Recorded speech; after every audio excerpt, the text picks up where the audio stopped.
L'Éternel parla à Moïse et à Aaron et dit, Voici ce qui est ordonné par la loi que l'Éternel a prescrite en disant, Parle aux enfants d'Israël et qu'ils t'amènent une vache rousse sans tache, sans défaut corporel, et qui n'ait point porté le joug.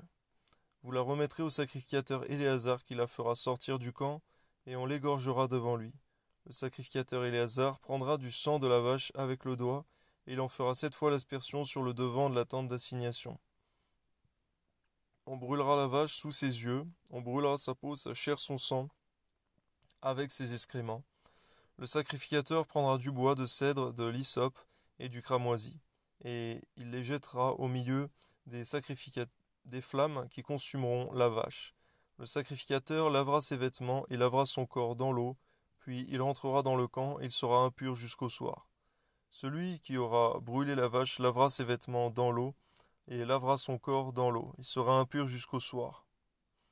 Un homme pur recueillera la cendre de la vache et la déposera hors du camp, dans un lieu pur. On la conservera pour l'assemblée des enfants d'Israël, afin d'en faire l'eau de purification. C'est une eau expiatoire. Celui qui aura recueilli la cendre de la vache lavera ses vêtements et sera impur jusqu'au soir. Ce sera une loi perpétuelle pour les enfants d'Israël et pour l'étranger en séjour au milieu d'eux. Celui qui touchera un mort, un corps humain quelconque, sera impur pendant 7 jours. Il se purifiera avec cette eau, et le 3e jour, le 7e jour, il sera pur. Mais s'il ne se purifie pas le 3e jour et le 7e jour, il ne sera pas pur.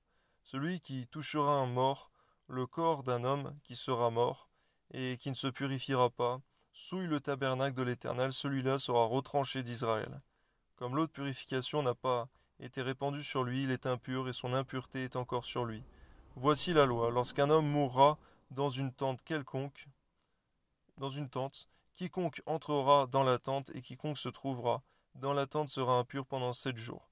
Tout vase découvert sur lequel il n'y aura point de couvercle attaché sera impur. Quiconque touchera dans les champs un homme tué par l'épée, ou un mort, ou des ossements humains, ou un sépulcre sera impur pendant 7 jours.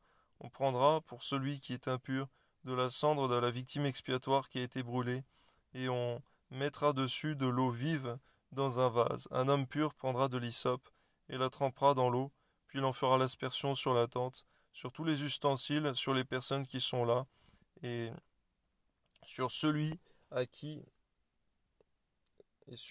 qui a touché les ossements, ou un homme tué, ou un mort, ou un sépulcre. Celui qui est pur fera l'aspersion sur celui qui est impur, le 3e jour et le 7e jour. Il le purifiera le 7e jour, il lavera ses vêtements et se lavera dans l'eau. Et le soir il sera pur. Un homme qui sera impur et qui ne se purifiera pas sera retranché du milieu de l'assemblée, car il a souillé le sanctuaire de l'Éternel. Comme l'eau de purification n'a pas été répandue sur lui, il est impur. Ce sera pour eux une loi perpétuelle. Celui qui fera l'aspersion de l'eau de purification lavera ses vêtements, et celui qui touchera l'eau de purification sera impur jusqu'au soir. Tout ce que touchera celui qui est impur sera souillé, et la personne qui le touchera sera impure jusqu'au soir. Amen.